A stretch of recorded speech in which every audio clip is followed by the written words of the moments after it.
Mise en contexte, let's go. Gros trauma. Ça serait un peu bizarre. C'est exactement Il y a ça. quelque chose qui marche Non, pas. on apprend vraiment à être un petit Ta soldat. vie va pas changer. Salut tout le monde et bienvenue sur notre podcast Les idées vagabondes. Hey Lilita, je suis Yvan. Nous revoici pour une nouvelle de nos aventures absolument incroyables. Aujourd'hui, c'est au pays du macabre, du glauque, des cadavres, des histoires frissonnantes. Bonne ambiance. Pourquoi sommes-nous fascinés par le macabre? Souvent, quand je prépare un petit peu nos conversations, j'aime ça, dans un premier temps, poser la question autour de moi, tu sais. Ouais. Quand j'ai demandé donc, à Pierre, mon conjoint, pourquoi on est globalement attiré par le macabre, la première réaction qu'il a eue, c'est « Non, mais pas moi ».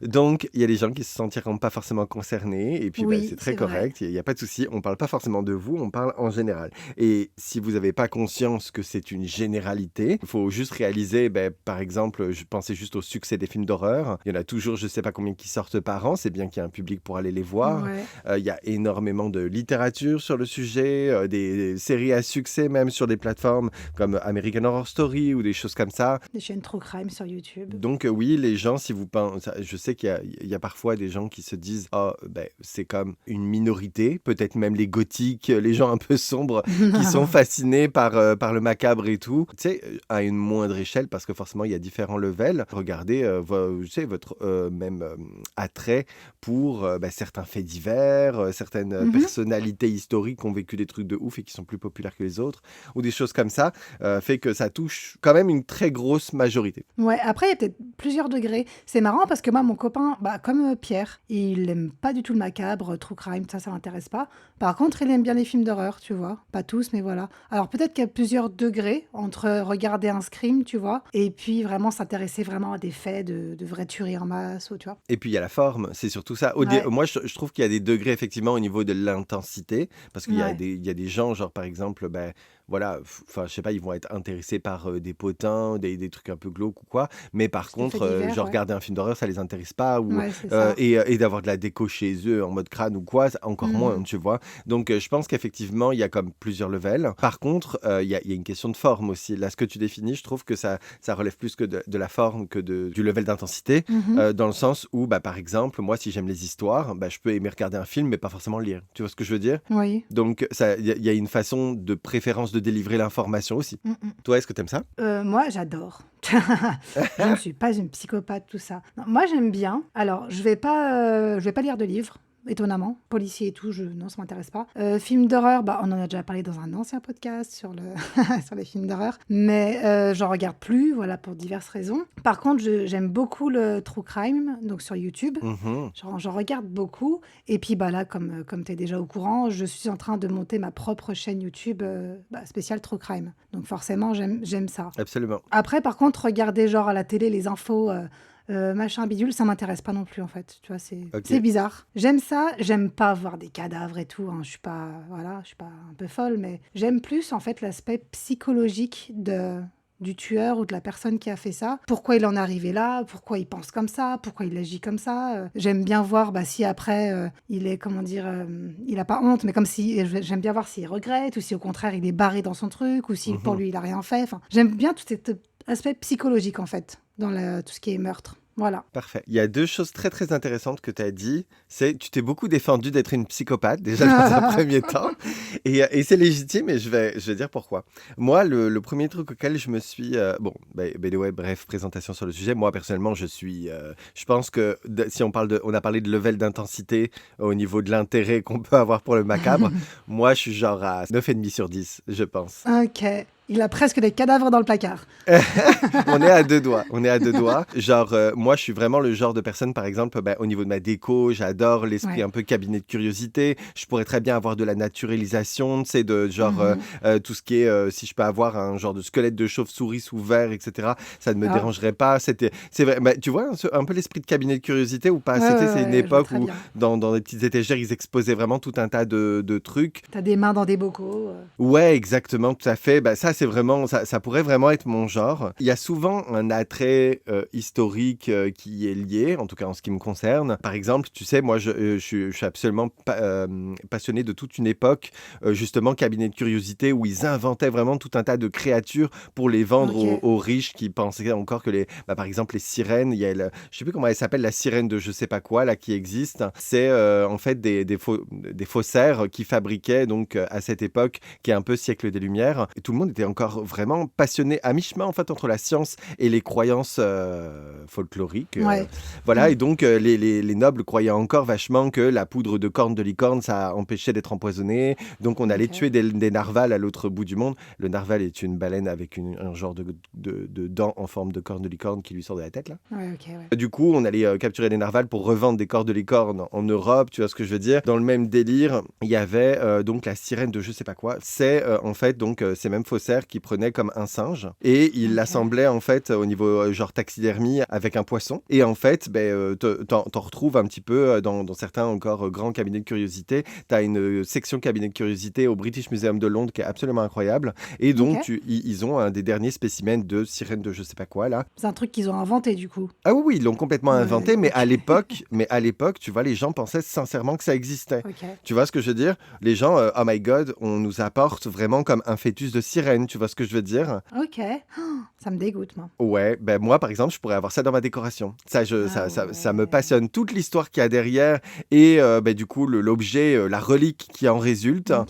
je trouve ça absolument incroyable. D'ailleurs, là où, encore une fois, c'est des choses qui sont quand même vachement populaires, tu visites une église, le nombre de reliquaires avec des crânes et tout ce que tu veux dedans, là, Oui, oui, ou oui. même la popularité des visites des catacombes de Paris, etc. Enfin voilà, c'est quand même quelque chose de très très populaire quand on y pense. Bref, moi je suis vraiment dans ce mood-là. Quand j'étais petit, tout le monde regardait des dessins animés et tout, La Patte Patrouille, tout ce que vous voulez. Moi, Mhm. qui arrive un peu plus tard, là je me trompe de génération un peu. Mais moi personnellement, mes idoles, c'était déjà Elvira, Mistress of the Dark, c'était comme une présentatrice de films d'horreur un peu bimbo. Mhm. J'aimais beaucoup les contes de la crypte, la Ouais. série Et Fais-moi fais-moi peur. peur. Euh, Ouais. euh, ça a toujours été genre mon groove, ça a toujours été mon fond de commerce. J'ai toujours adoré ça. Donc les films d'horreur, j'aime vraiment beaucoup. Enfin voilà. Donc clairement, je suis the best témoin pour ce podcast. Ce sur quoi je voulais rebondir dans ta première partie, dans ton petit Mhm. autoportrait, ta petite biographie, c'est que tu te défendais beaucoup de pas être une psychopathe. Écoute, moi là où je trouve ça hyper intéressant en fait, c'est que moi je me suis d'abord sur ce sujet intéressé sur le pourquoi en fait, genre pourquoi du comment on est donc encore une fois dans une grande majorité intéressé par ce genre de choses. Ouais. C'est vraiment un sujet qui touche tout le monde, dans deux extrêmes, soit vraiment tu le détestes, Mhm. et tu peux pas du tout regarder ce genre de truc, la moindre mauvaise nouvelle te met mal, le sang, tu tombes dans les pommes, genre le macabre en général, c'est compliqué pour toi, tu vois du noir, t'es en dépression, bref, il y a des gens qui sont très Ouais, ils sont sensibles de façon sensibles. extrême, et puis pas de la bonne façon du coup, alors que à l'inverse, les gens, donc comme moi par exemple, ils sont sensibles, mais développent comme un genre de vraiment de fascination, quoi. Ouais. Donc dans tous les cas, d'un camp ou d'un autre, on est touché. Oui, c'est vrai. Tu vas voir que les psychopathes se situent quelque part entre les deux. Oui, oui. Ce qui est hyper intéressant là-dedans, c'est qu'il y a une explication psychologique à tout ça. Mhm. Enfin, du fonctionnement du cerveau, comme dans beaucoup de cas. Ok. On est vraiment comme au niveau du reptilien. Donc, le reptilien, c'est la partie de votre cerveau qui vous demande pas votre avis. C'est-à-dire Mhm. c'est vraiment la source de tous vos réflexes de survie. C'est ce qui va, comme par exemple, si vous vous mettez à la diète, votre corps, il va se mettre comme en économie de gras parce que vous êtes tout de suite en mode survie et tout. Je dois économiser mes forces, etc. pour durer jusqu'à mon prochain repas, jusqu'à ce que... ça vient vraiment comme par exemple du fait qu'à l'époque, on chassait, on savait pas quand serait notre prochain repas, etc. Donc voilà, ça, c'est cette partie-là, le reptilien qui gère donc tout ce qui est survie dans notre corps et dans nos comportements. Et pour le coup, cette partie fascination du macabre vient du reptilien en fait. Ok. Et j'ai vu des études qui étaient vachement drôles. On a commencé à observer ça vachement tôt dans l'histoire parce que, comme quoi, ça a toujours été là, mais Darwin déjà a fait des études sur le sujet. Il a Ok. fait une expérience qu'on appelle l'expérience des singes et du serpent.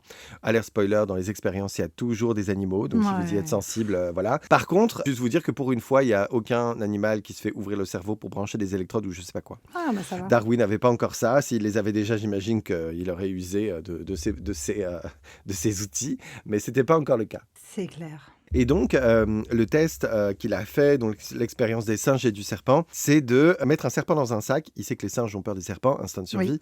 Et donc, du coup, il met un serpent dans un sac et il le met au milieu de l'enclos des singes qui se situe à l'époque au British Museum de Londres. Quoi? Ouais, c'est pas logique. Qu'est-ce que je raconte? N'importe quoi. Au zoo de Londres. D'accord.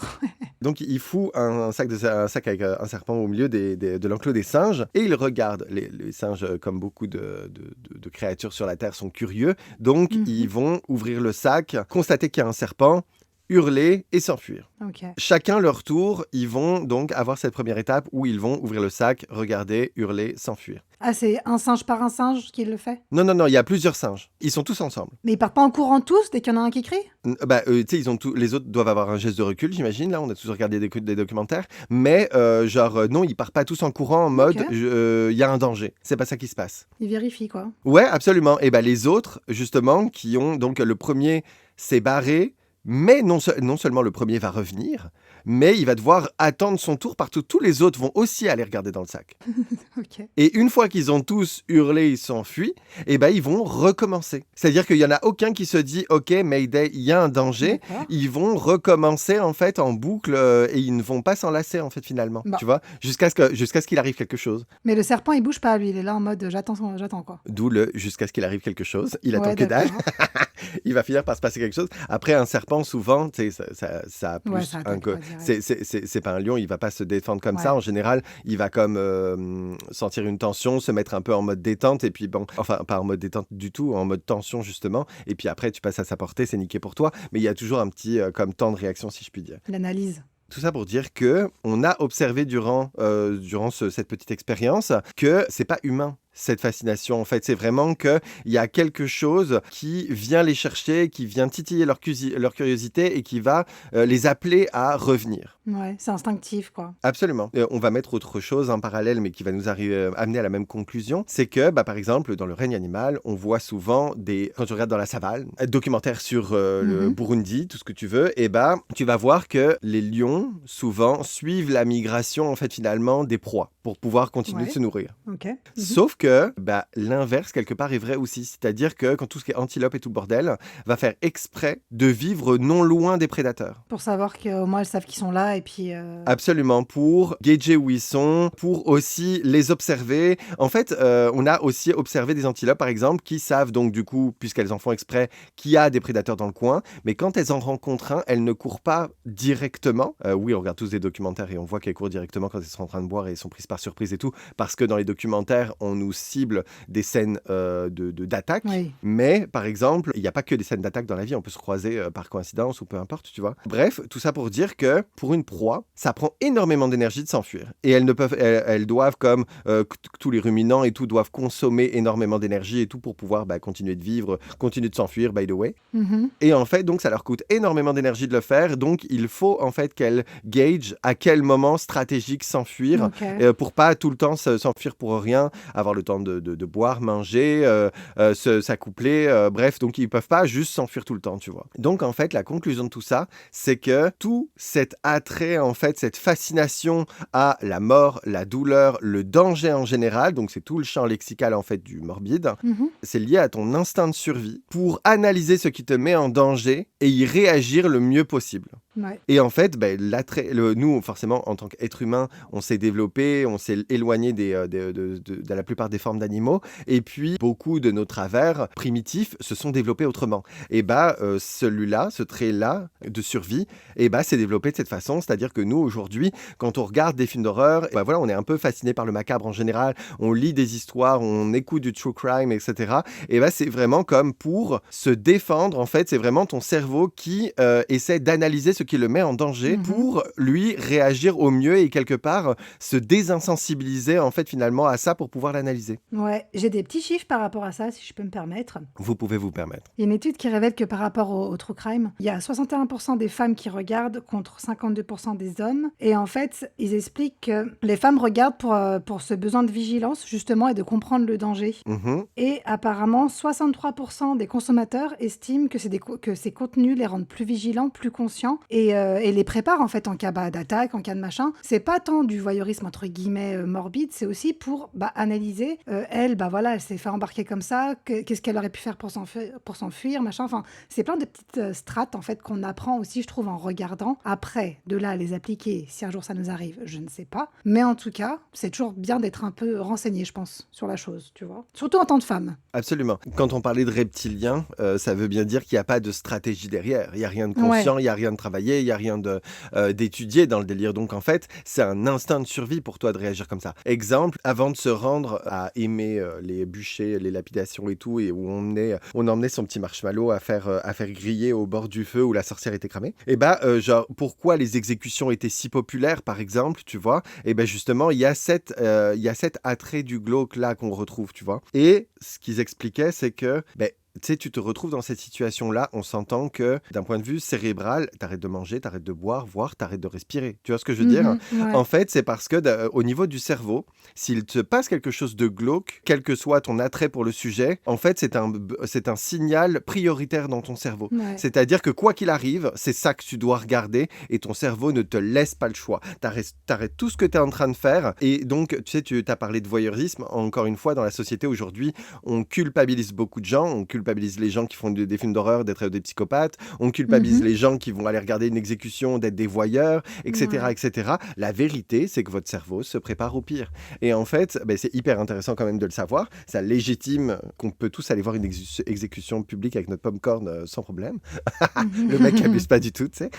Mais tout ça pour dire que vous sentez pas mal si à un moment vous êtes en train de vous promener dans la rue et que vous voyez un raton laveur manger la tête d'un pigeon, parce que si vous regardez, que vous avez une fascination pour le truc et que vous vous sentez bizarre parce que pourquoi j'ai autant regardé, pourquoi ça m'intéressait autant, pourquoi j'ai eu envie de me rapprocher pour voir de quoi ça avait l'air, ou tout en détournant le visage parfois parce que tu te rends compte que c'est gore et que tu as du mal à supporter la scène, tu vois. L'un et l'autre ne sont pas incompatibles ou contradictoires. Et en fait, clairement, c'est cette partie de ton cerveau qui fait que, de toute façon, ce genre de signaux, tout ce qui a trait au danger, au sang, à la douleur, même si c'est celui d'une espèce très éloignée ou peu importe, comme le pigeon, etc. Tu sais que tu vas pas te faire bouffer la tête par un raton laveur a priori. Sauf que dès que ça touche un des champs lexicaux du décès de près ou de loin, en fait, ton cerveau met tout sur pause, c'est immédiat, et il te dit, regarde ce qui est en train de se passer parce que potentiellement, tu es en danger. J'ai une question, mais je sais pas si tu auras la réponse. Je sais pas si tu as fait des recherches. Je sais pas non plus.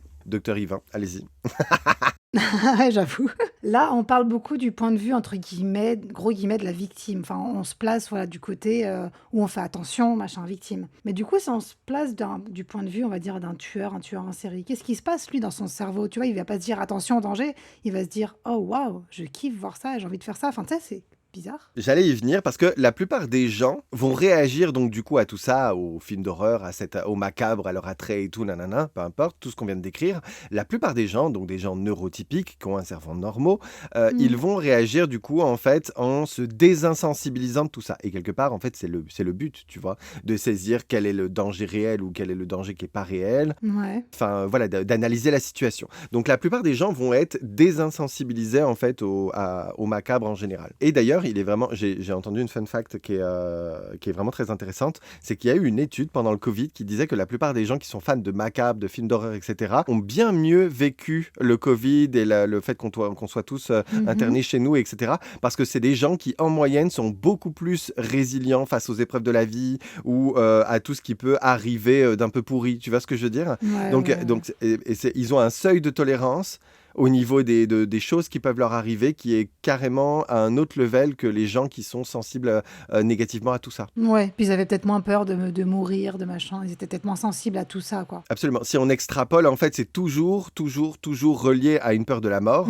Et en fait, effectivement, à force en fait de regarder tout ça, ils ont moins peur de mourir. Et donc, by the way, ils ont beaucoup mieux vécu le Covid et autres.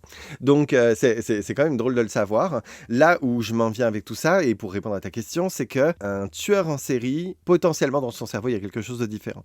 Là, tu vois, tu as commencé par, et c'est là où je m'en venais de toute façon, par on n'est pas des psychopathes. Et justement, il y a des niveaux de psychopathie, il y a d'autres schémas neuro-atypiques, donc des gens qui réfléchissent pas comme tout le monde, qui autres que la psychopathie, qui peuvent mener à des comportements similaires. C'est même pas le bon terme, psychopathe. Mais...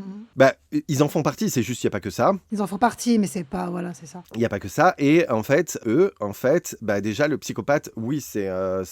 Si on prend les neuroatypiques sans parler des psychopathes, eux, ils vont donc ressentir cet attrait, sauf que bah, ils vont développer une passion, vraiment quelque chose, en fait, finalement, de positif, mais qu'ils vont franchir le cap du passage à l'acte, etc., parce qu'ils vont pas avoir les mêmes limites que tout le monde. Alors que moi, même si je trouve ça hyper positif d'avoir la chauve-souris en squelette, naturalisation dont je parlais dans ma décoration, ça veut pas dire que je vais aller m'amuser à massacrer des chauves-souris, tu vois. Voilà. Donc, il y a quand même genre un autre level de sensibilité qui arrive à un moment et ton cerveau qui te dit non, mais tu franchis une limite dans la morale ou quoi. Il y a une construction sociale autour de ça. Ouais.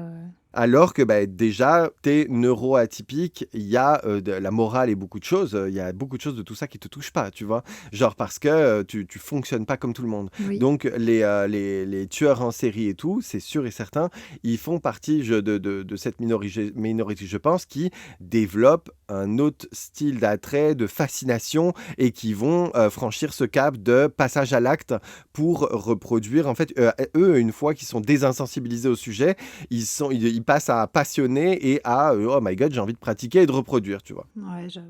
Et puis bon, il y a les psychopathes. Là, c'est vraiment comme une troisième catégorie, quelque chose de complètement à part, vu que eux ne ressentent rien. Donc il y a même pas cette fascination. On a parlé, tu vois, donc des fascinations des gens neurotypiques limités, qui vont être limités par la morale ou peu importe. Les neuroatypiques qui eux vont être comme pas limités et donc passage à l'acte, meurtre, etc. Bien sûr, il y a des neuroatypiques qui passeront pas là à l'acte. C'est une généralité, on explique un truc. Et en fait, donc tu as cette troisième catégorie, les psychopathes qui rentrent dans aucune autre case parce que eux ne ressentent rien. C'est-à-dire qu'en fait, en général, ils vont voir ce même pigeon qui s'est fait bouffer la tête par un raton laveur. Ils vont voir que le pigeon, un peu comme les poules, quand on leur coupe la tête, qu'il continue de courir ou de battre des ailes, de tout ce que tu veux. Et bah, ils vont se dire, ah tiens, ok, c'est quand même intriguant. Comment il fait alors qu'il a plus de tête, etc. Il n'est pas dégoûté par le sang, il n'est pas dégoûté par la scène, il n'est pas dégoûté. Il se demande pas, oh my god, est-ce que j'ai envie de mourir, est-ce que j'ai peur que ça m'arrive, etc., etc. Il n'y a pas ce signal d'alarme dans sa tête, danger, sang, douleur, meurtre, dont on parlait, qui vient titiller le reptilien normalement dans ces situations-là. Il faut que j'arrête de dire titiller, je trouve ça très malaisant. Eux, les psychopathes, ils sont absolument pas touchés par tout ça, il n'y a rien qui s'active dans leur cerveau à ce moment-là, et donc ils vont chercher à reproduire le truc, soit pour comprendre, donc ils vont s'amuser à couper des têtes d'animaux et tout. Est-ce qu'ils courent tous dans tous les sens? Est-ce que c'était juste les oiseaux?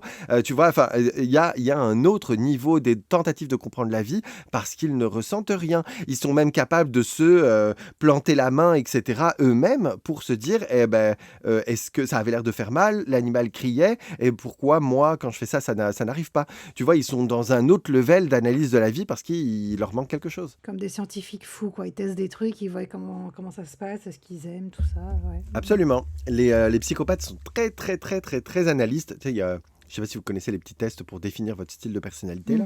La plupart des psychopathes vont être très, très, très, très, très dans l'analyse parce que, vu qu'ils sont complètement amputés de tout ce qui est émotionnel, l'analyse, leur réflexion, il leur reste plus que ça pour appréhender leur entourage. Il y a aussi un test qui existe pour savoir si on est psychopathe. Alors après, je ne sais pas à quel niveau il est vrai, mais tu l'avais fait, je crois que tu m'avais dit avec Pierre. Ça se peut. Alors écoute, je fais énormément de choses.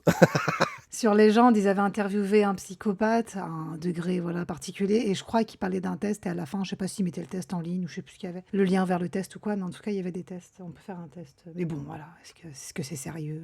Ouais, c'est ça. Si on me demande mon opinion à chaud, je pense pas être un psychopathe parce que je sais que je suis neuroatypique, ça de base, c'est diagnostiqué, voilà, on est là. Mais par contre, est-ce que, enfin voilà, moi je tuerai pas les animaux, je sais que je suis empathe sur plein de trucs, etc. Donc je suis pas un psychopathe, ça je le sais à 100%, mais par contre, dû à cet attrait au macabre, etc., on peut établir de base dans ma palette de couleurs qui définit ma personnalité ou mon fonctionnement que clairement, je suis désinsensibilisé fois 1000. Ouais, ça c'est sûr. Après, j'ai envie de rajouter un truc. Alors, ça n'a pas été prouvé scientifiquement, je crois, mais que genre, on ne naît pas psychopathe, on le devient. Ah ouais, t'es sûr? Non, je sais pas justement, je sais pas si ça a été prouvé vraiment, je crois qu'ils savent pas trop encore. Mais en tout cas, ce qu'ils savent, c'est qu'il y a quand même, déjà ça se développe un peu plus tard, souvent enfance ou adolescence, et quand tu fais des liens Et j'ai aussi fait ces liens comme je suis curieuse. Mais quand tu fais des liens avec plusieurs tueurs en série ou tueurs, voilà, ils ont tous eu une enfance éclatée au sol, quoi. Il y a toujours eu de la violence sexuelle, de la violence psychologique, ils ont été maltraités, ou ils ont vu quelqu'un se faire tuer. Enfin, tu vois, il y a toujours eu un problème au niveau de l'enfance, et c'est à ce moment-là qu'après, ils commencent à devenir un peu tarés. Alors, ça veut pas dire que si tu as une enfance de merde, tu vas devenir taré et tu vas tuer, hein. Ouais. Mais en tout cas, c'est une caractéristique de leur vie qu'ils ont quasiment tous en commun. Ils deviennent pas, tueurs du jour au lendemain. À 30 ans, ils se réveillent, ils disent « Oh, bah, je vais buter des gens ». Il y a toujours une raison profonde, en fait, tu vois. Bah, sauf pour les psychopathes du coup. Mais c'est ça, moi je voudrais différencier les deux parce que je suis pas professionnel, je voudrais pas raconter des conneries, mais je suis presque sûr de ce que je raconte. La psychopathie, encore une fois, c'est un truc cérébral avec lequel tu nais, je pense, hein. Genre, c'est comme quand t'es autiste, tu nais comme ça. C'est pas que c'est pas un acquis. Ah, tu deviens autiste un peu plus... Enfin, non, tu peux le voir plus tard. C'est vrai que tu le vois pas tout de suite. Est-ce que tu l'es tout de suite? Je sais pas. Ah, mais mais il y a une différence entre le constat et l'être. Ouais, C'est-à-dire c'est ça. qu'on le Ouais. constate plus tard, Mhm. mais tu l'es parce que c'est une programmation. Enfin, c'est pas une programmation, mais c'est un état de fait. C'est comme ça qu'est construit ton cerveau. Ouais, c'est comme constater plus tard que t'es droitier. C'est pas quelque chose que tu choisis ou qui est acquis. Tu vois ce que je veux Ouais, dire? ouais, ouais, ouais. Donc, moi, je suis persuadé que d'être psychopathe, c'est quelque chose justement que, bah, voilà, tu nais comme ça, quoi. Par contre, le fait qu'il y ait beaucoup de tueurs en série qui développent des traumas avec une vie de merde, oui, j'y crois à 200%, bien sûr, ouais. Mhm. Est-ce que ça peut, justement, avec leur trauma, là, de leur développer...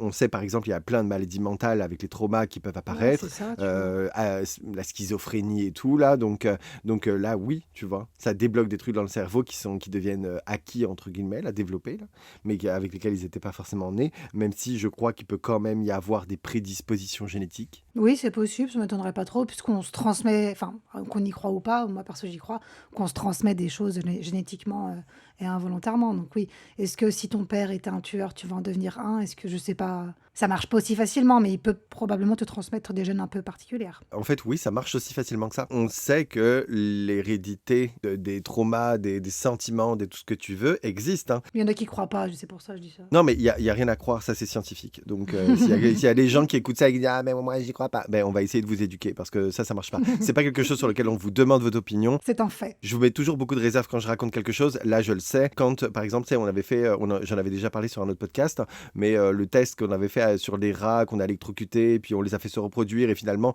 les rats, les bébés avaient peur du son qu'on émettait avant l'électrocution, etc., sans qu'il y ait Mhm. d'électrocution. C'est parce qu'ils avaient hérité de la peur de leurs parents. Ouais. Et il y avait, je crois qu'il y a il y a même des tests, hein, qui existent, genre par rapport à l'arachnophobie, que si tes parents sont arachnophobes, tu as vraiment 10 fois plus de chances de l'être ou un truc Mhm. comme ça. Bref, il y a une question, d'hérédité. L'arachnophobie, c'est un peu pourri comme exemple parce que si tu vois que ta mère a peur de quelque chose, ben, instinctivement, Ouais, elle peut te le transmettre. effet de groupe, t'as peur de la même chose. Donc c'est un exemple un peu pourri, mais mon exemple des rats, par contre, est très très scientifique, très très Mhm. établi, c'est un fait. Donc non, l'hérédité des traits de caractère, des sentiments, des traumas, etc., ça c'est quelque chose de prouvé par A plus B. Ouais. C'est pas sujet à débat. Ouais, ouais. Donc tout ça pour dire qu'il y a une vraie explication en fait finalement à tout cet engouement, cet engouement pour le macabre. Moi ça m'a poussé à me poser une question à laquelle j'ai by the way répondu quand même plutôt rapidement. Mais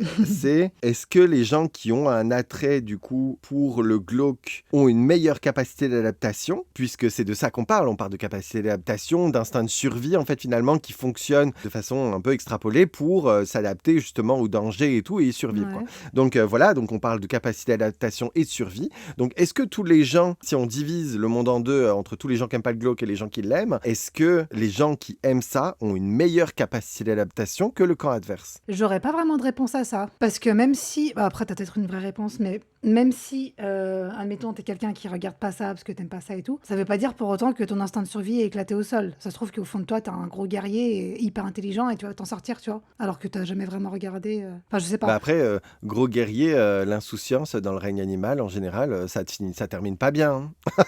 Pour l'autre exemple, moi, si je sais pas, si je me fais kidnapper demain, Ouais. je sais pas si toutes les vidéos que j'ai vues vont me servir ou si au contraire, je vais psychoter, je vais me dire, oh mon Dieu, il va m'arriver ça, ça, ça, parce que j'ai vu tellement de choses que waouh, est-ce que je vais pas plus flipper? Honnêtement, j'en ai absolument aucune idée de comment je pourrais réagir. Si j'écoute mon copain, j'ai aucun instinct de survie, mais moi-même, je ne sais pas. Mais parce que tu es en train de rationaliser quelque chose donc qu'on a Ouais, défini de base comme reptilien, donc ça marche pas, ouais, c'est ta ça, ouais. réflexion, tu vois. C'est Tu es pour en ça que train de j'en ai aucune dire, idée. oh, est-ce que ça me servirait tout ce que j'ai regardé? Non, parce que tu es en train de dire, oh, de façon consciente, je me dirais, Mhm. oh, dans telle vidéo, je m'étais préparé, il est arrivé ça, ben, je vais faire ça pour contrecarrer le plan. Non, c'est pas Ouais, comme ça ouais, que ça ouais. fonctionne. C'est vraiment genre, est-ce que, avec tout ce que tu as vécu, tout ce que tu as écouté, ce à quoi tu t'es intéressé, est-ce que tu serais plus calme? Est-ce que tu serais plus en capacité d'analyser la situation? C'est ton corps qui se prépare, c'est pas ta conscience. Tu vois ce que je veux dire? Ouais, mais du coup, on peut pas le savoir. On n'a pas de réponse à ça, en fait, tu vois. Chaque personne est différente, quoi. On va conclure juste avec deux théories, deux corps de pensée. Soit effectivement, toutes les gens qui ont un attrait pour le macabre ont un instinct de survie reptilien beaucoup plus développé que les autres. Ouais. Et puis, ben, quand on voit justement notre exemple sur le Covid ou autre, eh ben, ça pourrait fonctionner. Même si, à ton point, pour ton exemple, encore une fois, sur ce que tu racontais sur toi et la façon dont tu pourrais réagir, il y a d'autres choses qui rentrent en compte. Genre, par exemple, il y a des gens qui se tétanisent tout simplement quand ils voient une situation de danger et tout. Et c'est pas parce que t'as vu 1000 vidéos que ta capacité d'adaptation et tout va pas se contredire avec ça. Tu vois ce que je veux dire? Donc, ça veut pas dire que tous ces gens-là vont devenir des warriors. Pas du tout. Ça veut juste dire que ben, peut-être qu'effectivement, ils sont plus aptes à garder leur calme dans beaucoup de situations et que ça augmente leur chance de survie. Tu vois? Ouais. Donc, ça veut pas dire que dans koh tu vas savoir faire un feu. On n'est pas sur ce niveau de Ah connaissance oui, de non, non. survie-là. Il faut bien séparer la conscience de ce qu'on va apprendre pour survivre et ce que le corps fait pour la survie. Mhm. Donc, on est sur ce niveau-là, en fait, de préparation. Donc, la question, c'est est-ce que, du coup, encore une fois, enfin, une des théories de réponse, en fait, ça va être vraiment que, ben, justement, tous ces gens qui ont un attrait pour le macabre vont avoir, donc, du coup, un reptilien de survie qui est absolument plus développé que les autres. Mais ça n'a pas été prouvé, on est d'accord. C'est nous qui discutons. C'est une supposition. Ouais, est-ce qu'il y a des moyens de le prouver? Je saurais pas. Mais en fait, c'est pas une supposition, c'est une hypothèse. Il y a une Ouais, une différence entre les hypothèse. deux. C'est supposer, ça veut dire on balance un truc en l'air et puis on n'a pas trop d'idées, ni de preuves, ni Mhm. de quoi que ce soit. Alors que des hypothèses, c'est qu'on a fait des tests, il y a eu des enquêtes, il y a eu des études et le résultat mène sur deux conclusions, D'accord. mais qu'on a quand même des raisons solides. Ok, ils ont quand même fait des tests. Ouais, absolument. On a quand même de raisons solides de penser que c'est possible, enfin que une des deux est la bonne, tu vois. Ok. Une des deux ou les deux, ça se trouve, ça dépend aussi des gens, etc. Tu vois. Mhm. La deuxième hypothèse, c'est au contraire que les gens qui ont un attrait pour le macabre sont beaucoup plus sensibles que les autres à ça, et donc en fait que leur instinct de survie les attire vers ça pour mieux les préparer et tout, justement parce qu'ils ont plus peur que les autres. D'accord. En fait, qu'ils ont plus peur que pas de tout, mais de la mort en fait en soi, que c'est des gens qui ont beaucoup plus peur de mourir que les autres, et donc que leur réflexe cérébral, c'est de s'y intéresser, etc., justement pour se désinsensibiliser, se préparer, etc. D'accord, ok, je vois. Donc, c'est les deux théories, hein. C'est marrant parce que, bon, ça n'a pas trop, ouais, je sais pas si c'est un rapport ou pas, mais quand on parle d'instinct de survie, donc bien réagir ou prendre la fuite ou peu importe, Mhm. ça me fait penser un petit peu à bah, quand il y a un attentat, par exemple, les attentats qu'il y avait eu au Bataclan et tout, là, Ouais. où tu as une partie de ces personnes, bah, ils vont voir le danger, s'ils peuvent, hop, ils s'enfuient et taillot, taillot. Mhm. Et il y en a d'autres, ils voient le danger, ils peuvent s'enfuir, mais malgré tout, ils vont quand même rester pour essayer d'aider les autres. Je trouve ça incroyable. Je sais pas où se trouve leur instinct de survie dans leur tête. Est-ce que c'est de la folie? Est-ce que... Je sais pas. Moi, je pense encore une fois que la vie qu'on mène, le cinéma, Ouais. voilà. Tu sais, on parlait de films d'horreur et de beaucoup de choses. Il n'y a pas que les films d'horreur, il y a les Marvel avec des super-héros absolument incroyables. Et je pense que du coup, il y a des gens qui sont désinsensibilisés, encore une fois, au danger. Ouais, c'est vrai. Qu'à ce moment-là, en fait, ils se disent oh my god, dans la plupart des films, en fait, j'ai vu que. Tu sais, encore une fois, c'est pas quelque chose de raisonné. Je dis pas qu'ils se disent ça sur l'instant T, Ouais, c'est instinctif, hein. mais que ça devient instinctif. En fait, ils se disent que c'est le comportement à adopter, en fait, et qu'ils vont et qu'il y en a un sur 1000 qui sont en train de s'enfuir, qui va se jeter sur la grenade pour que les autres n'explosent pas. C'est ça. C'est incroyable. Ouais, moi, je trouve ça stupide. Bah, voilà, c'est bien pour ceux qui ont besoin d'aide, mais moi, perso, comptez pas trop sur moi. Non, moi, je vais beaucoup plus avoir tendance, bah, forcément parce que ça me ressemble, j'imagine, mais avoir tendance à glorifier un certain type d'instinct de survie qui consiste à courir, à penser Bah pour ta ouais. vie, et puis bah, ou voilà, à réagir, à te défendre au bon moment de la bonne façon stratégique pour survie, que de sauver les gens, là, ça m'intéresse pas du tout. Oui, bah ça, oui. Voilà, Sauf s'il y a tes proches autour ou quoi. Donc, non, ouais, c'est n'importe quoi, là. Tu fais ça pourquoi, encore une fois? Tu crois que, comme Tony Stark, on va mettre une statue de toi quelque part parce que t'auras pris les pierres d'infinité sur ton gant pour sauver la planète? Non, tu vois, genre, ta vie, c'est pas ça, là. Comme on dit, c'est instinctif, que tu vois, quand on écoute les témoignages justement à Bataclan et tout, il y a des gens, ils vont dire, des gens qui ont sauvé d'autres gens, ils vont dire, mais jamais j'aurais cru que j'aurais réagi comme ça, et pourtant, je Mhm. l'ai fait. Donc c'est vraiment instinctif, que tu réfléchis pas et tu le fais, quoi, tout simplement. Et d'autres gens qui vont dire, mon Dieu, j'ai pris la fuite, je suis un lâche, machin, pourquoi j'ai fait ça? Bah non, en fait, tu sais, il n'y a pas de jugement et chacun réagit comme il peut, quoi. Il y a un jugement. Il y a un jugement. Tout ce que tu viens de dire, ça résume un jugement, un auto-jugement que les gens se font. Oui, c'est un auto-jugement, bien sûr. Voilà. Est-ce qu'il est légitime? Est-ce qu'on ne peut pas raisonner tout ça pour essayer de vous débarrasser de votre culpabilité complètement inutile? Girl, t'as juste fait, girl, boy, elle, tout ce que vous voulez. T'as juste fait ce qu'il fallait pour survivre et ton cerveau, il est branché comme ça. T'as rien à voir dans l'histoire, en fait, finalement, tu vois. C'est clair. Donc non, il y a pas de culpabilité à avoir ou du truc bizarre. Moi, ce que je me dis quand même sur les gens qui ont vachement désinsensibilisé la rescousse des autres, etc., là, complexe du héros bizarre, ben, c'est vraiment genre, tu sens que le mec, il lâche ça comme une insulte. Ça l'a saoulé, quoi. Moi, il y a quand même une partie là-dedans que j'estime qui relève un peu de la conscience parce que tu t'es tellement saoulé de Captain America, de tout ce que tu voulais, qu'il y a quand même un moment quand tu regardais tout ça où tu te dis, oh my god, ça me plairait que ça soit moi, tu vois. Oui, c'est vrai. Je me suis déjà fait cette réflexion aussi, ouais. Alors que tu regardes les films, by the way, ils T'as ont pas tous une envie. vie de merde. Hein. Ouais, Ils ont grave. tous une vie de merde. Il n'y en a aucun qui a une vie sociale ou très peu. Ils sont là à se battre tout le temps. Boy, les gens, c'est de la souffrance au-delà des super armures et tout. Donc, en vrai, ils ont vraiment une vie de merde et je comprends pas le délire, en fait. À moins d'avoir un super pouvoir, où là c'est grave stylé, mais sinon, on vous ramène à notre podcast sur les super pouvoirs. Mais t'as un super pouvoir, garde-le pour toi. Et c'est vraiment à cause des Spider-Man et tout qu'on se dit, oh my god, des grands super pouvoirs, c'est des Ouais. grandes responsabilités. Ta gueule. Ah juste non, en fait. Des grands super pouvoirs, c'est juste des grands super pouvoirs pour toi, tu vois. Si on regarde un petit peu plus des séries comme Misfits ou encore Mhm. le Jumper, le mec qui pouvait genre se téléporter, le mec il garde ça pour lui, il invente pas un service de téléportation pour l'humanité et le film finit très bien. Il est très heureux, tu vois. Donc, gardez ça pour vous. Si vous avez des super pouvoirs, gardez-le pour vous. L'humanité n'a pas besoin de le savoir. Soyez heureux, c'est tout ce qui compte. Est-ce que je suis égoïste et que je prône l'égoïsme? Oui, absolument. Après, voilà, chacun fait ce qu'il veut. On est tous des êtres humains à part entière. On a le droit de vivre et de penser comme on veut. Voilà. Non, mais je peux pas m'empêcher d'associer l'envie de sauver les autres, etc.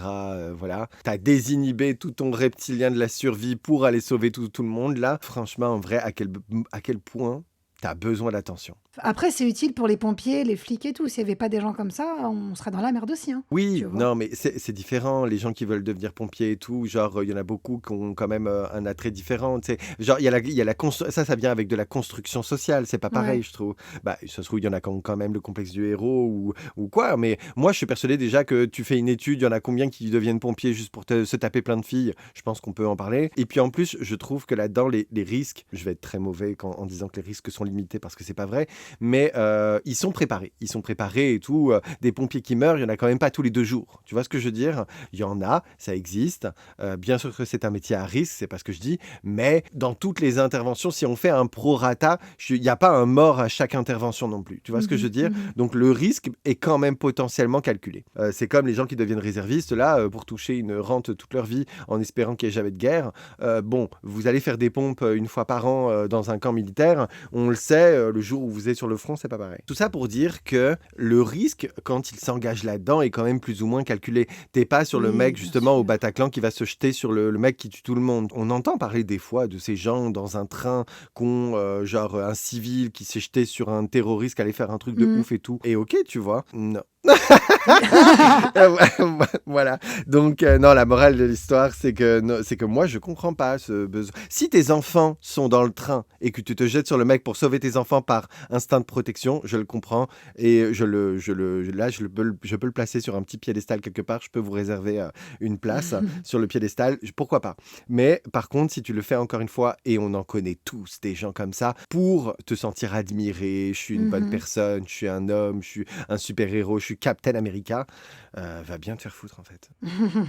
Ton drapeau, tu peux le rouler en boudin et puis te l'enfoncer où je pense. Tu me dégoûtes, genre. Tu sens la haine pour le personnage. Non, mais ça me dégoûte, genre, d'avoir besoin d'attention des autres comme ça, là. Enfin. Ouais, je vois. Ouais. Non, déguise-toi en boule à facettes, tourne autour de toi-même, tourne sur toi-même au milieu d'une soirée, là. Tu seras regardé par tout le monde. Genre, fais du drag, j'en sais rien, si t'as besoin d'attention, mais nous fais pas chier. Là. Je voulais dire un autre truc par rapport au fait, aux personnes qui aiment le macabre, voilà. Il y a aussi des personnes qui regardent parce qu'ils aiment cet aspect, et j'en fais un peu partie, j'avoue, un peu l'aspect du rôle de détective amateur, bien entendu. Les gens qui aiment faire des recherches, qui aiment comprendre, qui aiment machin. Et c'est vrai que je trouve ça hyper intéressant personnellement, et beaucoup, je pense, sont dans cette phase-là. Ça fait partie du processus. Quand on le définissait, on disait justement que la gazelle qui rencontre un départ et qui fréquente le même territoire pour comprendre c'est quoi le délire et à quel moment se sauver ou pas, et bah justement, en fait, ça fait partie du processus d'essayer de comprendre pour se défendre au mieux. Je voulais plus dire dans le sens où on a l'impression un peu d'être un flic ou un gars de la scientifique, Ouais, on est un ouais. petit peu à leur place, et du coup, c'est un rôle qui est plaisant, je trouve aussi. Ouais, 100%. Mais moi, personnellement, je me reconnais aussi un peu là-dedans. Moi, tout ce qui est NCIS, enquête spéciale et tout, ça m'a jamais, je suis vraiment pas policier, zéro. Mais il y avait une série où c'était vraiment comme une team de profilers. Et ils rentraient dans la tête des gens qui étaient justement un peu neuroatypiques, pour être poli. Ok. Et c'était hyper intéressant, genre tu rentrais vraiment comme dans l'analyse de profil et tout, Ouais, ça c'est intéressant. comme l'indique le titre de la série, alerte spoiler. Mais non, c'était hyper intéressant de savoir comment ils fonctionnent et tout, genre moi ça me passionne vraiment énormément. Ouais, c'est ça. Et même, tu vois, par exemple, moi, un crâne, je trouve ça très joli. Il existe des façons en taxidermie de les exposer en faisant comme des disques et tout. Le crâne est divisé en disques et tout, et c'est exposé avec des petits rouages et tout, et tu peux comme ouvrir le crâne sous plein de facettes, genre détailler étape par étape, genre comment est constitué le bordel et tout. Je trouve ça absolument incroyable. Ah ouais. Ah ouais. Bon. Je trouve que ça a une beauté du truc, et ça me fascine de savoir comment ça fonctionne et tout. Il y a une partie analyse dans tout ça, c'est sûr et certain. C'est pas juste oh my god, je vois du sang gicler, je trouve ça fascinant. Ouais, non. C'est vraiment pas cet aspect-là. Il pourrait même ne pas y avoir de sang, ce serait tout autant plus intéressant. Oui, 100%. Vraiment, pour le coup, ça changerait pas grand-chose à mon point. Tout ça m'a amené une réflexion que j'ai trouvée moins intéressante que lourde de conséquences dans notre quotidien à tous, je pense. C'est à quel point cet instinct-là, du coup, amène la dépression dans la vie de la plupart des gens. Je m'explique. Genre, c'est ce fonctionnement-là qui fait que si tu penses reine de France, tu vas penser Marie-Antoinette. Pourquoi ? Parce qu'elle s'est fait décapiter. Tu penses reine d'Égypte, tu vas penser Cléopâtre. Pourquoi ? Parce qu'elle s'est suicidée. Enfin, je peux vraiment aller loin comme ça, mais par exemple, tu penses Seconde Guerre mondiale, tu vas penser à Hitler et les milliards de personnes qu'il a tués, mais tu vas pas penser à Alan Turing qui a inventé un truc et qui a sauvé 3 fois plus de personnes que Hitler n'en a tué. Tu vois ce que je veux dire ? C'est ce fonctionnement-là qui fait qu'on retient par instinct de survie toujours plus les informations négatives que les informations positives. On est tous comme ça, ton cerveau est câblé comme ça. Si je reprends l'exemple de Hitler et tout ça, on se rappelle de lui parce qu'on nous a bourré le crâne aussi dès notre enfance par rapport à ça. On nous a parlé que de ça, et du coup, forcément, on a retenu, quoi. Mais pas que. Je vais te citer vraiment un exemple. J'ai fait le test sur Pierre. Ok. Moi, je suis passionné de secrets d'histoire. C'est mon truc. Genre, Stéphane Bern, il est dans mon salon tous les soirs. Pierre, là, même si l'histoire le passionne pas au premier degré, il en a vu passer des épisodes, ok ? Ouais. Je lui ai posé la question, est-ce que tu arrives à me citer 3 reines de France ? Il a été capable de m'en sortir qu'une, et c'était Marie-Antoinette. Pourquoi ? Elle s'est fait décapiter. Ok, d'accord, il a retenu. C'est la fin tragique du personnage qui fait que on l'a retenu. Donc oui, Hitler, on nous a bassiné avec, et que Alan Turing versus, on nous en a très peu parlé. Mais pourquoi c'est ça le sujet en fait. Pourquoi on a très peu parlé du mec qui a sauvé presque la planète entière ? Parce que ça aurait eu un impact au final sur la planète entière, et il y aurait eu 1 milliard fois plus de morts si le mec avait pas été là. Pourquoi on ne parle pas de ce mec qui a sauvé le monde, et on parle au contraire du mec qui en a tué des centaines ? Tu vois ce que je veux dire ? Il y a un prorata au niveau du nombre de personnes que le mec a sauvé versus combien le mec en a tué. On parle que du mec qu'on a tué. Pourquoi ? Parce qu'on a cette fascination, parce qu'on a besoin de soigner cette peur de est-ce que ça peut nous arriver ? Comment on peut réagir si demain un nouveau Hitler arrive au pouvoir, etc. Parce qu'on a cette peur et cet instinct de survie qui vient nous titiller. Moi, la question, c'est est-ce que cette façon dont fonctionne notre cerveau, qui est câblé pour retenir surtout le négatif, qui est normalement fait pour apprendre de nos erreurs, mieux survivre, etc., pour mieux réagir aux situations négatives, parce que c'est à ça que ça sert. Mais au final, c'est ce qui fait aussi que nous, dans notre vie d'être humain, qu'avons évolué et qu'avons moins besoin de notre instinct de survie et tout, qui s'est modifié, qui s'est adapté à la vie qu'on a, c'est ce qui fait aussi qu'on ressasse du négatif absolument tout le temps. Au journal télévisé, si on entend une information négative et une information positive, on va retenir le négatif, etc. Et ça, dans ton quotidien, c'est ça qui te fout en dépression, tu vois. Donc, est-ce que cet instinct de survie, nous, dans notre évolution humaine aujourd'hui, nous fout pas en dépression? Bah après, voilà, j'allais justement prendre l'exemple des médias et ça me fait repartir sur le fait qu'on nous bourre le crâne de négativité, en fait. Parce que dans les médias, voilà, on va te dire il y a eu tant de morts, il y a eu machin, il y a la guerre, et bidule le machin. Par contre, jamais on va dire aujourd'hui, tant d'enfants ont été sauvés, aujourd'hui, il y a eu tant de naissances. Enfin, il y a toujours que du négatif, en fait. Mais l'explication est la même. Donc c'est pareil, c'est que on nous bourre le crâne, en fait, avec du négatif, tu vois. C'est même pas tant volontaire. On va prendre l'exemple différemment. Lita, comme tu l'as dit au cours de cet enregistrement absolument incroyable, tu as lancé une chaîne de true crime. Ouais. Pourquoi? Les gens, ils pourraient penser que, encore une chaîne, et puis j'ouvre ma télé, c'est des reportages négatifs, et puis il y a quoi ce soir, un film d'horreur, etc. C'est pas tant qu'on nous bourre le crâne, c'est justement qu'il y a cet attrait, cette fascination, et que toi, pareil, avec ta chaîne, tu apportes ta pierre à l'édifice. Les gens qui sont spectateurs de tout ça et qui ont le choix parmi tous les programmes et qui vont voir passer le tien, parmi tant d'autres, vont se dire c'est drôle à quel point on nous bourre de négatif, alors que tu n'avais pas forcément envie volontairement de leur inspirer du négatif, tu vois. Ouais, je vois ce que tu veux dire. Et tu aurais pu faire une chaîne de True Life où toutes les fois on a sauvé des gens, tu vois, et j'imagine que ça existe. Mais pourquoi ça serait moins populaire? Parce que les gens sont pas attirés par la même chose. Et donc, pourquoi les gens qui font du journal télévisé, etc., vont faire du négatif? Parce que, encore une fois, on n'est pas fasciné par ces choses-là, par les choses positives. Donc, en fait, c'est un genre de cercle vicieux, et c'est exactement le point que j'amenais. Est-ce que c'est pas ça qui nous fout tous en dépression? Ah c'est sûr. Déjà, moi, je regarde pas les infos. Ça m'intéresse pas et ça me saoule d'entendre tous les 2 jours là qu'il y a eu la guerre et tout. C'est bon, j'ai compris, quoi. Ouais, j'ai arrêté aussi. Je pense que la plupart des gens qui aiment le macabre ont peut-être cette tendance à être un peu, peut-être dépressif, broyé du noir. Peut-être que je dis une connerie, hein, mais je suis pas dépressif dans ma vie, mais c'est vrai que je tends plus à broyer du noir qu'à être méga positif, ouais. Tout le monde, faut pas culpabiliser pour ça. Comme tu le dis, malheureusement, je pense que on est tous embringués dans un cercle vicieux d'informations négatives à cause de cette fucking reptilien qui nous prépare à la mort. C'est ça la conclusion de toute cette étude, de toute cette analyse de cette conversation qu'on est en train de se faire. C'est qu'en fait, voilà, on a tous peur de crever. Notre façon de réagir à ça, c'est justement de brasser du négatif et tout pour s'y préparer d'une façon ou d'une autre. Et que, en fait, résultat, on broie mais beaucoup de négativité et que ça nous fout en l'air. Et moi, franchement, en vrai, j'ai aucune hésitation à dire que oui, j'ai mis du temps à le réaliser dans ma vie, mais j'ai été hyper dépressif. Ok. Genre vraiment, je me suis jamais rendu... À des tentatives de suicide ou quoi? Je vais rien dire en fait parce que je me suis rendu finalement très loin. Mais je le banalise pas en rigolant, c'est juste que c'est ma vie, donc ça me fait rire. Oui, tu penses à ce que t'as fait, quoi. Ça te fait rire. C'est plutôt la situation comique pas de s'en rendre compte, mais d'avoir le recul de dire que non, finalement, je peux pas dire ça. Bref. Tout ça pour dire que oui, non, j'ai été un max dépressif. Et puis, il y a des jours où, genre, juste, j'allumais la télé, je regardais un documentaire et je me mettais à pleurer, tu vois. Où je me disais que le monde, c'était vraiment de la merde. By the way, je le pense toujours. Et voilà, non, j'ai été vraiment au bout du bout. Et ça a été un énorme chemin pour en revenir. Ça pourra faire l'objet d'un autre enregistrement. C'est possible de devenir positif. C'est un énorme travail sur soi. Et le truc, c'est que même quand on y est arrivé, je pense qu'aujourd'hui, j'y suis arrivé à être positif la plupart du temps, mais c'est quand même justement dû aux mêmes sources, je pense, dans ton cerveau qui te rappelle toujours les choses négatives et tout, donc le reptilien de la survie, tout ce que tu veux. Fuck le reptilien, du coup, bien gros connard. Bref, et lui qui nous ramène tout le temps à ça et tout, c'est un instinct, et du coup, c'est pas quelque chose d'acquis. Je peux pas dire, oh my god, ça y est, j'ai franchi ce cap, je suis hyper positif dans ma vie et je ne rechuterai jamais. C'est complètement faux, il faut que je fasse hyper attention parce que la moindre situation négative et tout qui m'arrive et tout, je peux replonger là-dedans assez facilement. Donc oui, une fois que tu es sorti là-dedans, il y a un genre de cap où tu n'es plus dans une noirceur constante et tu peux plus comme sortir la tête de l'eau et c'est plus facile de te rappeler à l'ordre. C'est plus, t'es plus au fond du gouffre. Donc oui, on peut comme gros guillemets, s'en sortir.